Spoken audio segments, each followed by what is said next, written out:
নমস্কার বন্ধুরা, আমার শখের রান্নাঘরে সবাইকে অনেক স্বাগত জানাই। আজ আমি আবার চলে এসেছি নতুন একটা রেসিপি নিয়ে, সর্ষে পমফ্রেট। উপকরণে কী কী আছে দেখুন। নুন, লঙ্কা গুঁড়ো, হলুদ গুঁড়ো, জিরা গুঁড়ো, ধনে পাতা, চেরা, কাঁচা লঙ্কা, কালো জিরা, তেল, টমেটো, সর্ষে বাটা, মশলা, আদা রসুন লঙ্কা বাটা। তারপর পমফ্রেটটা আছে। এবার তেলটা গরম করে নিতে হবে কড়াতে আপনারা সাদা তেলে ইউজ করতে পারেন এবং সরষের তেলে ইউজ করতে পারেন। কড়াটা গরম হতে হতে পমফ্রেটে আমরা নুন হলুদ দিয়ে একটু ম্যারিনেটের মতো করে নেব, একটু মাখিয়ে নেব যাতে ভালো করে নুন হলুদটা মাছের মধ্যে যায়। দেখুন, নুন দিলেন আপনি, তারপর হলুদ দেবেন, তারপর এটা মাখিয়ে নিতে হবে। তারপর গরম তেলে আপনাদের এটা ছেড়ে দিতে হবে। দেখতেই পাচ্ছেন মাছটা কত সুন্দর ভাজা হয়েছে, লাল লাল করে ভেজে নিতে হবে। এই দেখুন, লাল লাল করে ভেজে নেওয়ার পর কড়ার তেলে কালো জিরা এবং চেরা কাঁচা লঙ্কা দিয়ে দিতে হবে। তারপর দেখতেই পাচ্ছেন টমেটোটা দিয়ে ভালো করে একটু নেড়ে নিতে হবে। তারপর আদা লঙ্কা বাটা, রসুন বাটাটা দিয়ে দিতে হবে। হলুদ, লঙ্কার গুঁড়ো, লাল লঙ্কার গুঁড়ো, জিরা গুঁড়ো এবং নুন দিয়ে দিতে হবে পরিমাণ মতো। দেখুন, দেখুন কত সুন্দর এসেছে না কালারটা। এবার আপনাদের ভালোভাবে নেড়ে নিতে হবে। তারপর একটু জল দিয়ে দিতে হবে।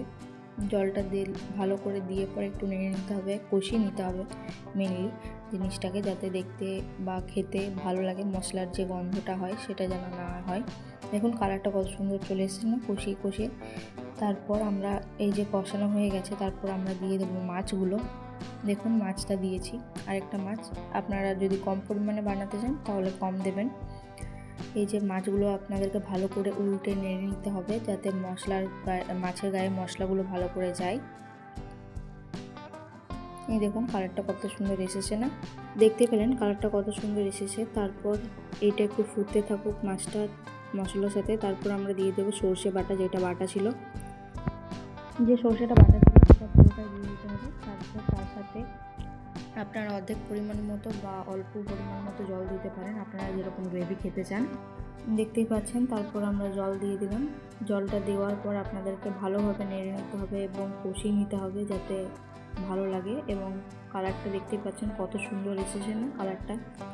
ভালোভাবে মাছগুলো নেড়ে নেবেন যাতে মাছগুলো ভেঙে না যায়। দেখুন ফুটে এসছে, এবার ফুটে আসুক তারপর আপনাদের দেখাচ্ছি। দেখতেই পাচ্ছেন কত সুন্দর ফুটছে এবং তারপর আপনাদেরকে উপর থেকে ধনেপাতা দিয়ে দিতে হবে।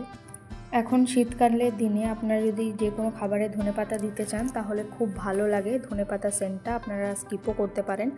দেখুন ফুটিয়ে নামিয়ে নিয়েছি একটা পাত্রে।